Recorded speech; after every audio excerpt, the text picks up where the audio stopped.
There's no So going you back. can do what you wanna do. You already know. You can do what you wanna do. From head to toe. Hello artists, and welcome to day 25, where we're going to be talking about the last of our elements of drawing or of art, which is about space. Space is the last element, and that comes to us in the way of perspective. Now, perspective is something that we're going to discuss and actually do a whole how to create perspective in your artwork. So for the moment, we're just going to be discussing them in terms of it being one of the elements of art. But perspective or space is the tool that we use to create the illusion. Oh gosh, forgetting how to spell here. Yeah, so perspective is the tool that we use to create the illusion of space in our painting. So we can, in one painting, one small painting, we can create the illusion of it being a very large area or create lots of distance in our paintings. There's a couple of different tools within perspective. So what we're going to do is I'll go through them all, and then we'll go through a couple. I've got a whole lot of examples of paintings here, and we'll go through them and we'll find which tools are working in each of these paintings. Alright, the first one that we've got is overlapping. Now, overlapping is when you place one object in front of the other to create distance. The one at the back is further away, the one at the front is closer to you. The same goes for size. The smaller something is, the further away it is from you. Placement. Now, placement is something that will help us to create the illusion of space as well. Something that is placed higher is usually further away. Detail. The further away something is into the distance, the less detailed it is. Color. Usually things that are further away from you are more muted and cooler in color. Value is very similar. Your values of items that are further away from you are more muted, more gray. And then of course we've got perspective, which is specifically referred to as linear perspective. So let's go through a couple of paintings and have a look and see which of these items has been used to create the distance in the paintings that we're looking at.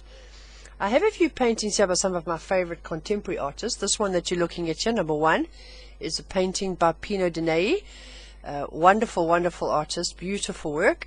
And let's have a look and see how he's created distance. As you can see, we've got quite a lot of distance going off into the background here, and we've got some lovely foreground images. He's got some overlapping images here where we can see clearly that the grass fronds are in front of this lady's dress. You can also see I've drawn over it, but there's an overlapping image part there where this lady is further in the distance, so she's behind.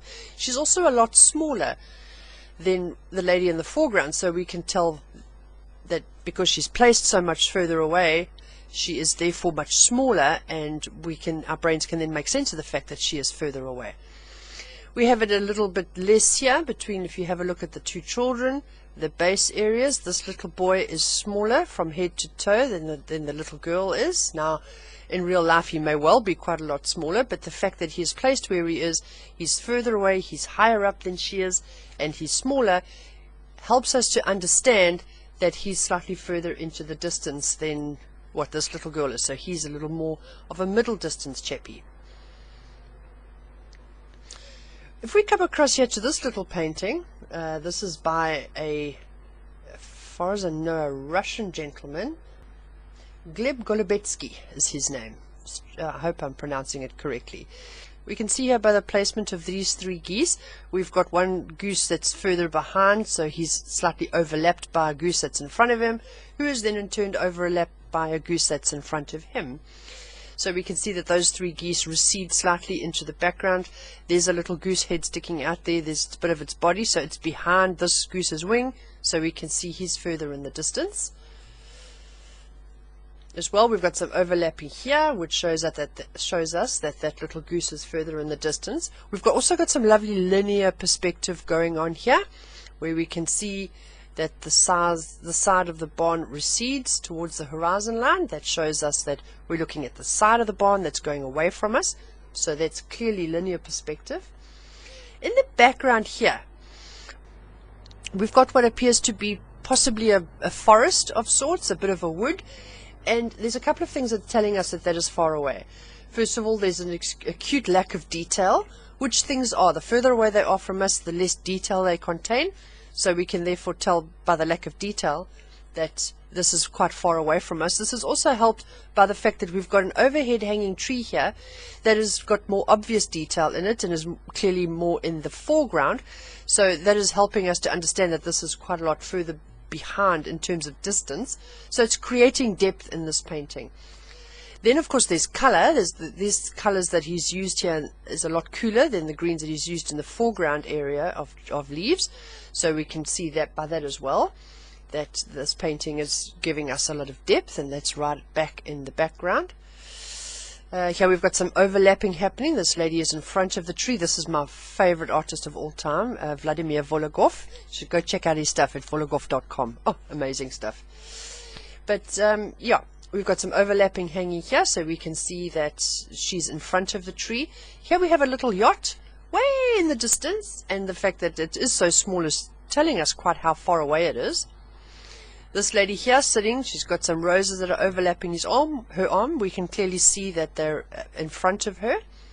So it helps us to understand the position in space that those roses are taking up. This one is full of linear perspective. We've got all these lovely lines receding towards the horizon line that draw our eye into the distance of the painting. The one here of the trees by Vladimir has got a lot of the effect of both detail and color and value. The tree in the foreground here has got a lot more detail in it, and as the trees recede, so the detail gets less and less, or that tree's in the foreground. The detail gets less and less. We've got some overlapping where we've got some of the rays of sunshine that are coming in front of that tree right in the background over there. We've also got the color is changing. You see the color of this ground cover here, and the detail as well. The detail here is much stronger than what it is as it goes away, and the color gets more muted, which shows us this is going into the distance. And then we've also got linear perspective happening here, where we can see those lines receding into the distance as well. This is a really nice example, also by Vladimir Vologov, of atmospheric perspective, where we can see this range, this little hillside with trees on it, is getting more muted as it disappears around the corner and becomes more blue. That shows us that it's getting further into the distance. The detail in the water here in the foreground, the detail is quite a lot more pronounced than what it is in the middle distance, and then of course in the far background there's little or no detail that we can actually see. Here's another little example of a couple of different ways of creating perspective. We've got lack of detail in the background there, as opposed to this tree, which is slightly ahead and more in the middle distance. It's got more detail. Here we've got some overlapping going on.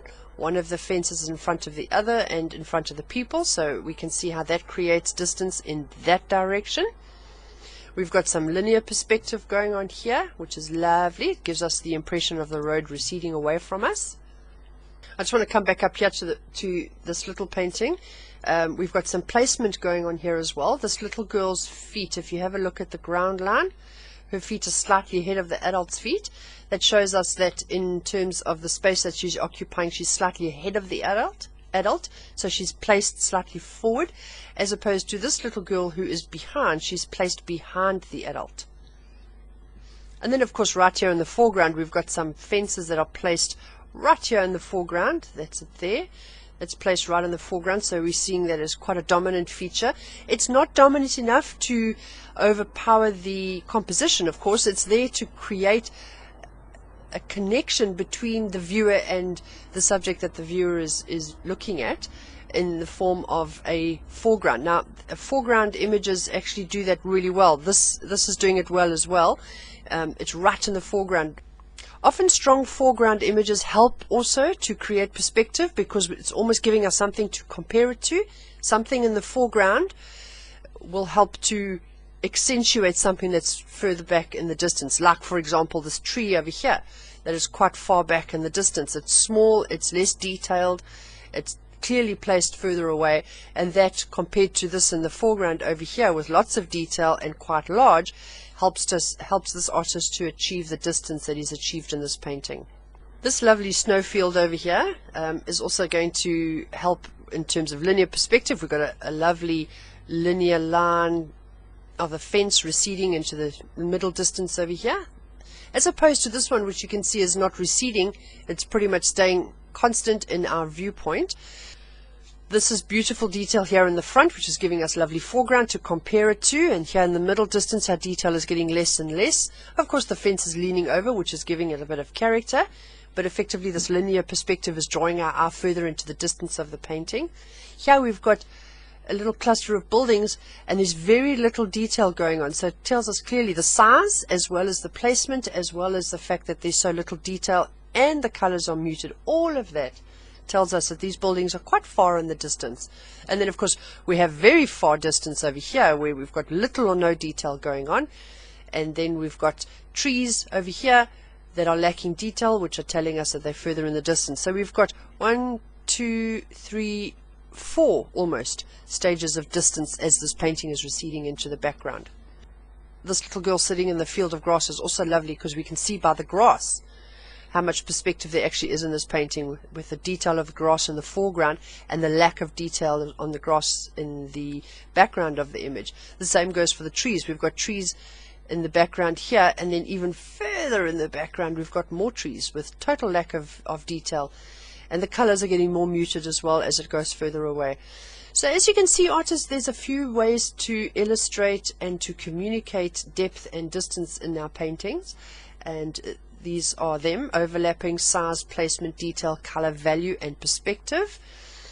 We are going to, as I said, spend some time talking about perspective in a separate lesson. So this was just an exercise to show you how artists use these various tools to create distance in their paintings. We're now going to move on to the principles of art. And if you remember from our original conversation, the principles of art are the raw materials that you create from various combinations of the elements of art. So I do hope you've enjoyed this little brief video describing to you space, what space is, and how you can create an illusion of space in your paintings or in your artwork. Please, artists, please like and share and spread this around the internet. I would be very appreciative. And if you have a look, I put a little video onto the timeline as well, showing you how to set your settings so that you see these videos first, so that you don't miss any of them. Please go and have a look at that, and go and set your settings so that you get notifications of the videos that I put up. That way you won't miss anything, and you will make sure that you're part of the journey from start to finish. Thank you so much for being part of this journey. It really is great fun, and I'm loving everything that's going on this page. Bless you, and I will see you tomorrow. That's Bye. what you want to do.